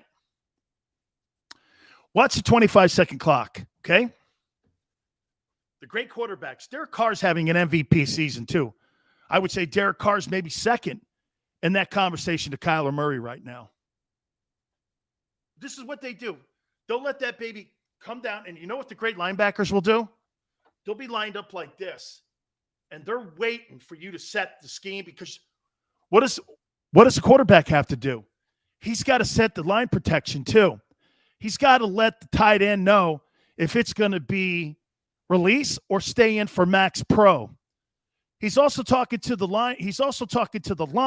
Which the line will convey back to the back if it's max protection. All of that has to be done before the snap and before the setting of the football. Okay? You're sitting there and you're the linebacker. He gets down to 5 seconds. He's got to have a set call to set the line. That's when you move. And that's when you tell your backers, hey, slide, weak side, front side, game. Put the safety in the position where he needs to. That's what makes Brady exceptional. Garry Cobb said that in the last segment. Brady's ability to be able to take the intel and process it like Peyton Manning, Breeze too, as fast as they can is exceptional. Michael says Eagles currently have 3 top 8 draft picks. I go defense, totally. I get a corner, I get a backer, And I would say this to you, too. I still draft a quarterback into maybe the third or fourth round.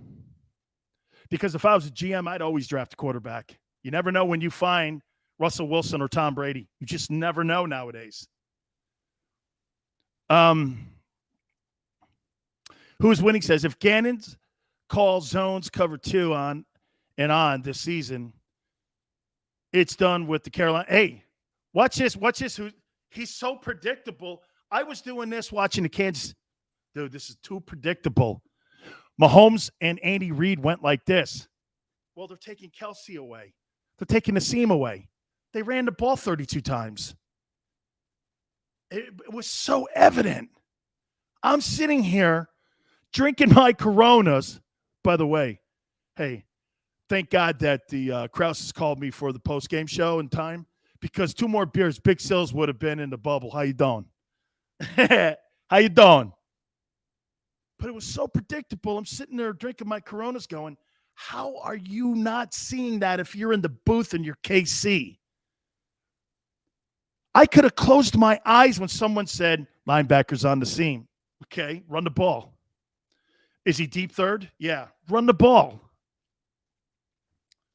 Look, when you've played, and I've been fortunate, I played in high school, college, and in the pros. So when you see things, I see it differently, I guess. So how about that? I hate to do this. It's kind of amateur. The Eagles' scheme is kind of amateurish. K Music says, if we had an aggressive linebacker, yeah, that's correct. You were rocking the Canes beanie, I was. Cornerback, LB, and safety. Here's the thing with the safety position. So how about Seattle? Jamal Adams, they paid what was it, 18, 19 million a year to get him over to Seattle from the Jets. Man, $20 million for a safety? I don't know. They do need a safety back there, but $20 million? I'm not doing that. That's a reach, man. He's better in the run game than he is in the pass coverage game. My opinion, Seattle, the issues that they have, if you get a really good quarterback against them, you could beat them over the top, because I don't really think they're good on the corner positions any longer. And getting after people in the line of scrimmage, I don't know. Seattle's defense just doesn't look the same. And it's Wilson really carrying that football team in Seattle. So, I mean, yeah, it just became so predictable. Just really predictable. All right, hey, I saved this for this time here.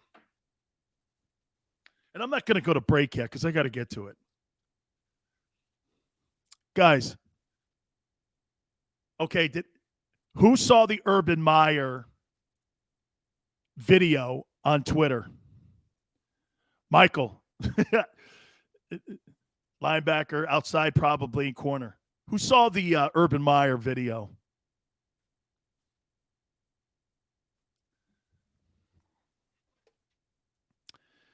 I've been telling you guys, and you know what? I used to get shut up in the state of Florida all the time, because I used to tell people this going all the way back when he first got the job. Okay? Urban Meyer is a liar. He's got no character. He never has, and he never will. This guy had a guy in his coaching staff, and Zach Smith, who was beating his wife, and he's going around telling everybody, don't put your hands on women. So what does he do when he plays a Thursday game? He tells this guy, you have the weekend off. You have the weekend off, and your football team's 0-3? Your football team's 0-3. And this is because he's in the state of Florida. The media there will give him a pass. You imagine doing that crap in Boston or Pittsburgh or Philadelphia or any place that they revere football. Hey, you get the weekend off. And what does he do? He goes grab-assing with a co-ed at his bar in Columbus. And he's sporting an Ohio State hoodie. Yeah, now he's 0-4. Toby, our defensive scheme and pass rush from the DNs are a problem. I think the whole scheme is a problem. But Meyer, man, I mean, who would have thought that the 21-year-old quarterback in Trevor Lawrence is more character than the coach on the football team? I would have thought it because I never thought he ever had any character. The only reason he got away with that crap in Gainesville was because he had Tim Tebow in the building. This is the guy who had Aaron Hernandez. This is the guy who had the Pouncey brothers who used to go out shooting their gun in the air outside their dorm rooms. 36 arrests in 5 years of him being head coach in Florida. He can't go back to college. How can a guy like that walk into a parent's home and go, I'm going to take care of your son? Really? Really? You mean like your coaches that beat on women and their wives? Multiple reports of police showing up to Zach Smith's house for domestic violence issues. And the Columbus police hit it because they love Ohio State. You ever notice the places that he coached? Either the law enforcement are going to turn the other cheek. Gainesville and Columbus. Kevin, never happened in Philly. You're damn right. You're not going to act like that in Philadelphia. Take the weekend off. You're 0-3. Hell, we're bitching about firing Gannon now because his scheme sucks. Urban Meyer get the USC job. Really? Think so, huh? That guy at Cincinnati, Finkel's going to get that job because the athletic director is the guy that hired Luke Finkel in Cincinnati, is now the athletic director at Southern California. And they ended up beating Notre Dame over the weekend. Jim, he is such a scumbag. Urban Meyer. See his wife? She's pissed off on Twitter. His wife.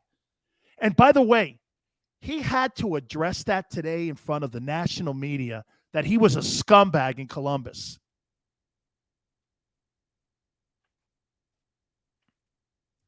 Yeah, I was grinding on a co-ed, a student. Okay, 57-year-old coach who knows better. I was telling my aunt over the weekend this. You know you're Urban Meyer. And you're in a bar like that with people with cell phones that have cameras on them. You're not set up to be a coach in the NFL because the cameras are always on you. Look at what we're doing with Bill Belichick. Bill Belichick, we're dissecting that so-called hug at the end of the game with Brady and him. Oh, but people don't realize Bill went into the Buccaneer locker room after the game and spent 25 minutes with Tom. I mean, come on, man. Bill Belichick spending 25 minutes with an opposing quarterback who just came into Gillette and beat him. I don't know about you, but that's not something that in the 50 years Bill being in the game, I've ever heard him do. But because he has so much respect for Tom and what they accomplished together, I thought it was a really great moment last night. I really did. I thought it was really great. And I loved the whole thing. It lived up to the total billing. Hey, Smile. Yeah, no, that's right. Brian Kelly coached at Cincinnati. He did. And hey, man, that game was sort of close, but not really. That quarterback at Cincinnati can play too, by the way. Who would have thought Cincinnati may actually be the best team in the state of Ohio this year? Hey, Ohio State cut that guy loose. He took over. I think he was an interim coach with the Buckeyes. And then they fired him. I think that's what it was. Who's winning says offseason, fire Gannon, hired Jim Johnson discipline or disciple. Draft stud LB, strong safety, defensive end, or middle linebackers. Go into the Southeastern Conference to find them dudes. Tell me that wasn't a great college football Saturday, too. Oregon goes down to Stanford. I mean, Notre Dame gets their faces kicked in. I mean, Iowa, Penn State. By the way, I want to show you guys a little bit of something here when it comes to politics and sports. Okay? Hey, let's take a timeout. I want to show you that. We'll get back more to the weekend. Anything you want. You're right. Gannon needs to be replaced. He's too. How about this? And I say he's too immature. He's too immature as a coordinator. He might be a decent position coach, but it's way too predictable. But I also want to show you the politics that's going on in sports today. All right, we'll take a timeout and keep it here on the National Football Show. Go for the midnight dares. Go for the memories. Go for the view that goes on forever. Go for the bubbles in your bathtub and in your drink. Go to bed whenever you want. Or don't. Go for him. Go for her. Go for the win. Go to Ocean Casino Resort. Book your trip at theoceanac.com. At Stateside Vodka, every new customer gets the world's best rocks glass. Free. What's that? A rocks glass? You're telling me that bottle is cut in half? You could say that. Holy shit. And you're telling me I can get one of these glasses for free? That's right. One free rocks glass per customer with each first-time purchase of Stateside Vodka. So good, it just disappears.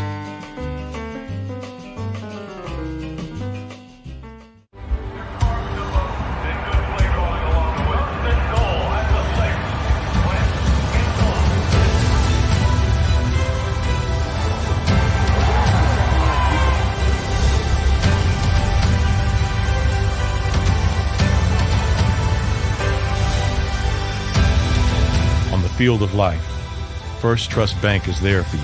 Champions on 3. 1, 2, 3. Because Philadelphia dreams deserve a Philadelphia bank.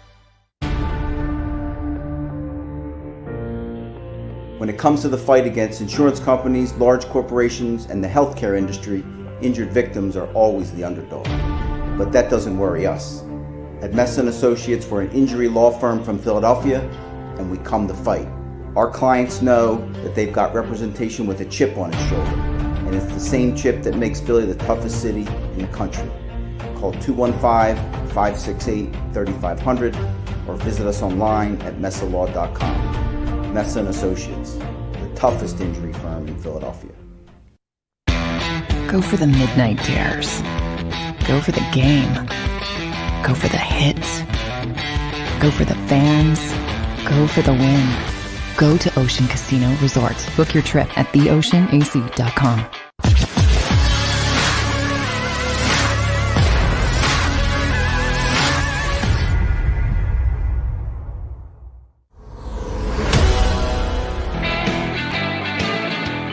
Welcome back, National Football Show. Dan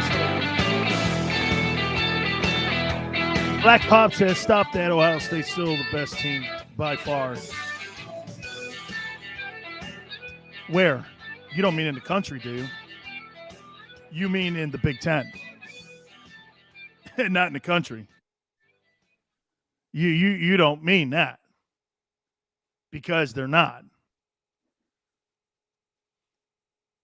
So, and by the way, this just in. Hey, Lane Kiffin, if you're going to drop the mic pregame against Alabama, have your team show up instead of getting run off the field. Hell, my Canes were more competitive than your Ole Miss team was. I hear people on some talk shows, and I also see it on social media, that Miami people want okay, my bad. You're right, Black Pop. You're right. I did say Ohio. Way to call me out on it. You're right. I want Lane Kiffin. What's he ever done? What's he ever won? Oh, that's right. He won a couple national championship rings as Nick's boy.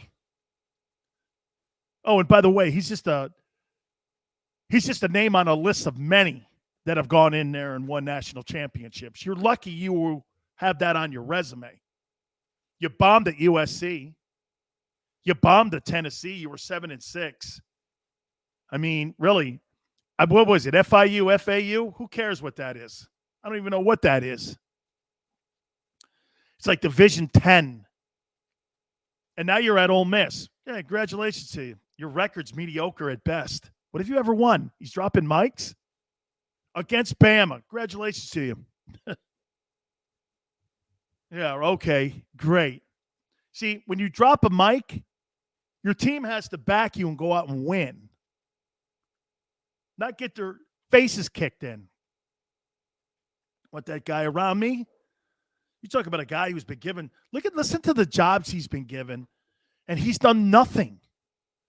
SC, Tennessee, Ole Miss, the Raiders. Who gets a job like that or jobs and you do nothing with them? Nothing.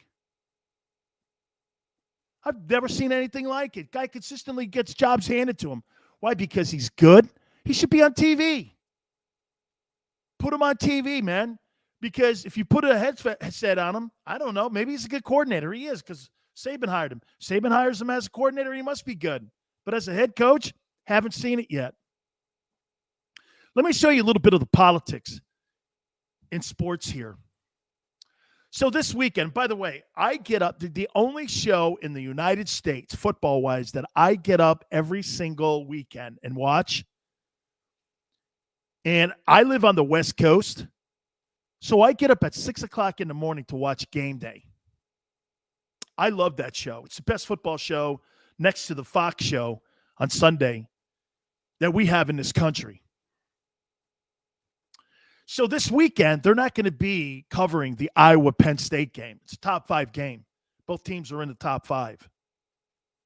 They're going to be covering Oklahoma-Texas, Red River rivalry this weekend. Why is that? Texas? I don't know. Oklahoma's been shaky at best this year.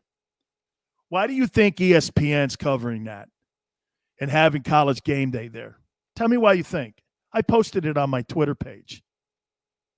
Why do you think they're doing that? Because they were instrumental in destructing and decimating the Big 12 conference by taking Texas and Oklahoma away from the Big 12 because they don't have television rights for the Big 12 and convincing them to go to the Southeastern Conference. It's a reward. That game, I don't know. I don't know when the last time that game was relevant. When's the last time Texas was relevant? When's the last time Longhorn football was relevant? Okay, Mac Brown. Jim, right on, dude. It's money, and the fact that they've left and that ESPN now has the rights for the Southeastern Conference, there's no question they get the prime game now. And they were instrumental in doing that. Yeah, Mac Brown, smile. So I was like this. And so you're not covering a top 5 game between Iowa and Penn State, but you're covering something that has no impact on the Big Ten championship and the national championship. Zero impact. Zero. Oklahoma's not great this year. They play in the Big 12. Who's a threat in the Big 12? Baylor? TCU, Kansas State, Kansas, Oklahoma. These are like okay programs. These are not elite programs. It's okay. Almighty dollar, though, right? Carl says the 60s. So you're covered Texas OU. I'm still trying to figure out why. Oh, I know why. Because the cash register is going ching, ching, ching, ching. And you were going behind the scenes at dismantling the Big 12. Colin says, God forbid they put Iowa Penn State on game day twice before November. Right. Well, they deserve it. Robert says in the Super Bowl, Nick Foles tried to shake hands with Tom. Hey, listen, man, and he didn't. Tom doesn't shake hands because he was schooled by Belichick. Yeah, not shaking a backup's hand. Even though he was a perennial backup in college and he started his career in the NFL as a backup.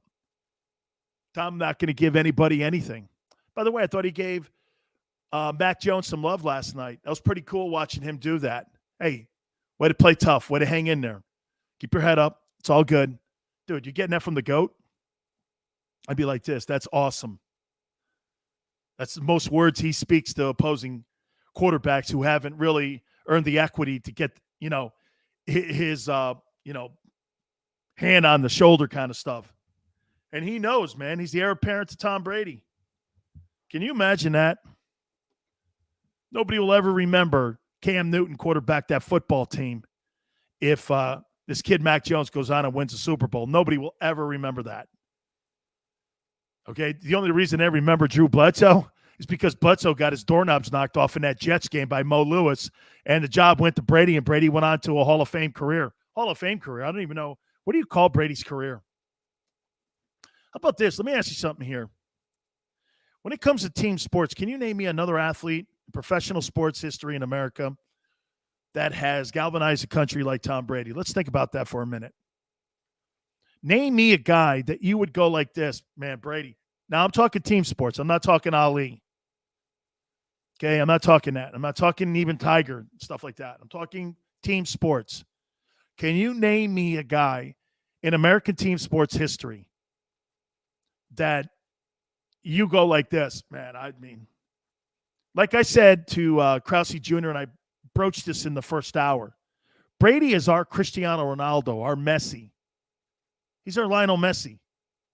Like, if I went to Germany or I went to Russia, you think they know who Terry Bradshaw was or Joe Montana? Or maybe even Peyton Manning. Okay, that's a great comparison. Mike, who do you think people will remember more 20 years from now, Jordan or Brady? Who galvanized? How about this? I think both those guys are their sport and bigger than their sport. Brady's bigger than football now. But know this, we've seen players in the NBA that are bigger than the sport, have we not? Jordan, Magic and Larry, LeBron. Gretzky's not American. And the NHL is a Canadian sport. That's more North America, Colin, but it's funny. That debate you could have with somebody who's the greatest NHL player of all time, Bobby Orr or Gretzky or, some other you could throw anybody in there. I happen to think it is Gretzky. But that we've seen that in the NBA. Other guys have been bigger than the NBA. But I have never in my life seen anybody bigger because the NFL doesn't promote one player over another in the league. Yeah, like I said, Ken, I said team sports, not one guy. American team sports. Hey, just Mike, nobody will ever sell more shoes than Jordan. Okay? Jordan has the greatest deal of all time. Do you know what, too? I'll tell you a story there. Michael Jordan didn't even want to sign with Nike. He wanted to sign with, I think, Adidas or Puma. And his agent, David Falk, said this, you got to name a shoe after him. And Air Jordans, that's how that whole thing blew up for him financially. Jordan makes $400 million a year in that Nike brand. It's crazy. Crazy money with that brand. You see football jerseys with the Jordan logo on it now. But Brady has done something that has just like, he's bigger than the NFL now. Yeah, Joey, David Falk, Nike, if you remember back, well, some of you may not, but back in the day, Nike shoes were like not very well constructed. Of course, it's off of slave labor, but that's a different conversation. Absolutely. Most un-American company on the planet is Nike. They tell us we suck in this country, and yet they go over, and 87% of their sportswear, including their shoes, are made in China with slave labor. That's a fact. Then they turn around and they sell it to inner city kids for $300 a pair of shoes. Completely true. And by the way, that's why LeBron blocked me, because I asked him, I go, So you're telling us in our country how poor we are here in this country and how bad we are and our government's poor, and yet you have a relationship in China with Nike, and your shoes are made over there, LeBron. But that's a different convo. Nobody wants to hear that. Brady is, last night, like I said, after they put just TV alone. Joey B goes New Balance. Wait a minute here. Let me think of another brand here. Hey, British Knights. Hey, why don't you go get some British Knights or some Filas? Right? British Knight, New Balance. Yeah, they rock, right? New Balance rocks. All right. I'm going to tell you guys what I'm going to be expecting from this Eagles team as we go forward. Okay? This is what I want to see. If you guys are thinking this team's going to win the NFC East, unless Dak Prescott happens to go down, it ain't happening. We'll take a timeout. You keep it here on the National Football Show. Go for the midnight dares. Go for the memories.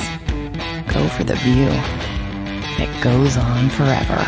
Go for the bubbles in your bathtub and in your drink. Go to bed whenever you want. Or don't. Go for him. Go for her. Go for the win. Go to Ocean Casino Resort. Book your trip at theoceanac.com. At Stateside Vodka, every new customer gets the world's best rocks glass. Free. What's that? A rocks glass? You're telling me that bottle is cut in half? You could say that. Holy shit. And you're telling me I can get one of these glasses for free? That's right. One free rocks glass per customer with each first-time purchase of Stateside Vodka. So good, it just disappears.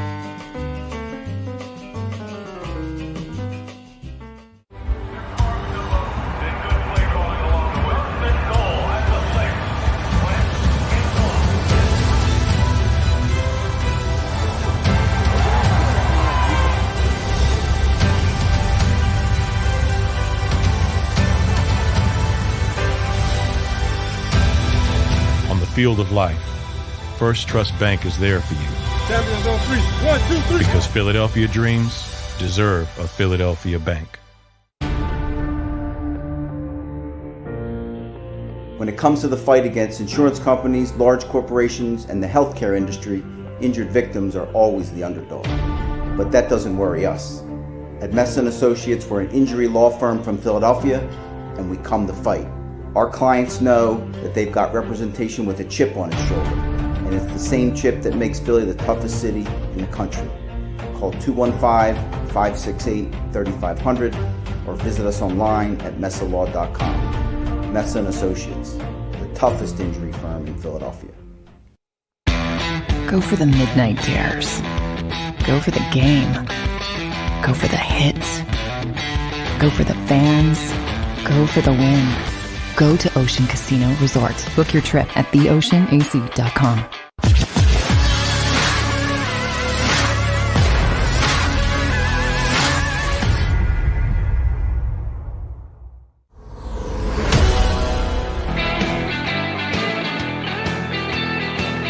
Welcome back, National Football Show. Eagles need a new coordinator on defense. Garry Cobb and I were sitting watching the game yesterday, and we were calling out what Kansas City was going to do before the Chiefs even snapped the ball. It was so easy to read. It is so predictable. I mean, I'm watching it. I'm like, you can't. I was watching the Saturday college games and the receivers in the SEC. I was watching, what was the game? Auburn and LSU. And I was watching that kid Nix. That kid Nix, man, for Auburn, man, he was pretty amazing. And he was on the road in Death Valley. I was like, wow. So they pull off a stunner. And the wide open passing lanes that are in college are so evident. And you'd never see that in the pro ranks. But on Sunday against the Eagle defense, they were so wide open. So wide open. Can't have that, man. And see, this is what Gannon is doing, the Eagle D coordinator. This is what his mentality is right now. And I kind of get it. See, you got to remember something too. Remember, these guys and these coaches, okay? Follow me here. These coaches are going to go like this. Okay, what's the personnel we have? Hey, let me ask a question. What do you guys think the Eagles' roster is defensively? Give me a grade on what you think the roster grade would be as a defensive unit. Here's what I think they are as a offensive unit when healthy. Do I think that the Eagles have an offense that could be north of 500? Yeah. Joey says C+. The front's good. Linebackers are being exposed. Now, could that be the scheme? It could be. Just Mike says C+. Okay. If you got a B offense and a C+ defense, you should be winning games and keeping games close. Okay? You're telling me B and C+, B for the offense. BC says we're still in the same room, BC. C and am I right when I say this? Offense for the Eagles when healthy. B, here's the limitations for the Eagles on offense. And I'm not talking about injuries here. They have no running game. And 19, okay, look. So in the last 2 games, you've run the ball 22 times. Andy Reid did more running the football in one game than the Eagles have all year. Ran the ball 32 times. 32 times in one game. And you have Mahomes on your team. Dude. Needs to be some thinking going on inside the Eagle locker room here and also at the coaching staff meetings. Okay. By the way, Joey B, Daniel Jones goes for 400 yards. Where did that come from? Holy cow. That dude threw the ball for 400 yards in the game. I mean, he was on target the entire time. I mean, by the way, it's got to be like the first weekend that I can remember, okay, that the Giants and Jets won on the same weekend. Derrick Henry runs that every week. Hey, just Mike, didn't he go for 157 against the Jets? That dude went for 157, man. That guy is a beast, man. He's got to be one of my top 3 favorite players. Okay, so my point is, if we think that the defense is a C or C+, and you're getting run over by a team that does not really have the identity of running the ball. Think of that for a minute. Kansas City ran the ball for 200 yards on you. 6'4" at carry. 6'4" at carry. Patrick Mahomes doesn't have to put the gun to anybody's head. He could just put it in his holster and turn around and hand it off. 6'4" at carry. Game's over. Anytime you see that stat, 6'4", 32 attempts, game's over. You have no chance of beating them. If you throw the football for 500 yards, you've seen people get beat doing that. You see somebody run the ball 200 yards, you don't ever see anybody getting beat, and it's usually a blowout. Jay says, hey, Dan, I'm no coach, but shouldn't these linebackers be coached to close in the opponent when it starts to approach your zone and not look lost? Jay, that's kind of what we've been hitting on.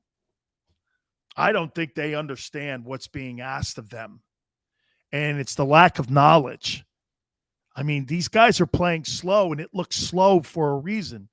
The same way the Cowboy defense looked slow last year, and they always looked like they were out of position. The Eagles right now, in my opinion, this is my opinion, I don't think they're being very well coached in what the responsibilities are on defense. Fletcher Cox has 1 sack, and here's another game he doesn't show up in the stat sheet. He's struggling on what's being asked. Watch their expressions on the sidelines, too. When they go over and they sit on the bench, these guys are going like this. They're questioning everything. Am I supposed to have my head outside, inside? Was I supposed to slide? Dude, you get people asking those kind of questions in game. How do you make adjustments? That's why in the second half, you see these NFL teams rolling them over. They're rolling them over because they can't make adjustments. You know why the Eagle defense can't make adjustments? Because they're really not sure what's being asked of them in the first place. How do you make adjustments when you're lacking knowledge on what's being asked of you? You can't. That's why you're seeing teams having better second halves against that defense, like you did when you saw the 49ers. Just so happens Kansas City figured it out because they got a great coaching staff on that side of the ball. They knew exactly what they were doing after, I would say, 2 series. Oh, they're going to take Kelsey away. All right. You're going to take Kelsey away, we'll run it. And then we'll see if you can stop the run. And when they figured out that the Eagles couldn't stop the run because of injuries or scheme or what have you, and linebackers are soft, Garry Cobb said guys are making tackles 9 yards down the field. You know what that means? That means you're chasing. And when you're chasing, that means you're getting beat at the point of attack. That means your straight lines are getting knocked off. That means your linebackers are out of position. That means your secondary's affected. That means they have to – you see what happens when your guys get knocked off the ball? Your secondary has to go like this, and they have to give spacing for the backers to scrape. They've got to move their line back. When your D-lines get knocked off the ball, watch. Your D-line gets knocked off the ball. Linebackers can't run because they got a wall in the way. So what do they have to do? They have to get back another yard. That's 3 yards. You're already giving up 3 yards in alignment. Think of this for a second, Jay. Watch this. If I'm getting knocked off the ball because I don't know where I'm lining up, that means I'm in the linebacker's way. Well, I got to back up here. I'm 3-4 yards off the ball in alignment, just in alignment. So when you're seeing 6-4, that stuff is just in alignment and how you're lining up pre-snap. You got it. What I would have done in that game, I'd have put these guys in the gap, let them hit it. Because you're going nowhere now. It's 6-4 at carry. Joey B says when you're chasing, you're probably on strawberries in South Florida in 85. Bang. Bang. Damn right, dude. Or you're in Montreal at Chez Paris. Not that I know that it's a great strip club or anything. Not that I not that I know that that's a great strip club in Montreal. Someone told me, and I read it. Hey, I read it somewhere. Oh yeah, I read it on a Reddit post by somebody. Chez Paris. Yeah. Hey man, honestly, man, the alignment. The linebackers are 4 yards off the football, and your D-line's getting knocked 3 yards off the ball. No wonder it's 6-4 at carry. No wonder Andy Reid went, I'm not throwing it. I'm going to run it, man. Hey, Colin. Read it on a live journal. How you doing? Bottom line is linebackers suck. They were released for a reason. Absolutely. So after 4 weeks, Sample, would you like to adjust your prediction on the Eagles win? You guys talked me into it. I said 6 wins. Then you guys talked me into 9. Oof. You guys talked me into 9. I'm with you. Yeah, yes, Paul. And see, this is why we love talking here, because Paul goes and he's calling me out, as you should. We should all go to the strip clubs after every Eagle game. By the way, the ones in Philadelphia, tight quarters, from what I hear. They're tight quarters, man, in Philly. You know, This, not that I've been to a few, but I'm just saying in Philly, they're tight-quartered strip clubs in Philly. Aren't they? Very tight-quartered. Let me go to strip clubs. Carl, that's such a stereotype. Oh, my God, Carl. How dare you say that? All right, it's been a lot of fun here, man. Hey, by the way, tonight, I got the Chargers in a close one against the Raiders. I think they win that ball game. All right, guys, I appreciate it. By the way, please, guys, like the show if you can, if you do, and maybe later on, watch it or share it. We really appreciate everybody that comes aboard. Thank you so much. We'll catch you tomorrow, 4 to 6 Eastern time, and we shall see you on the flip side.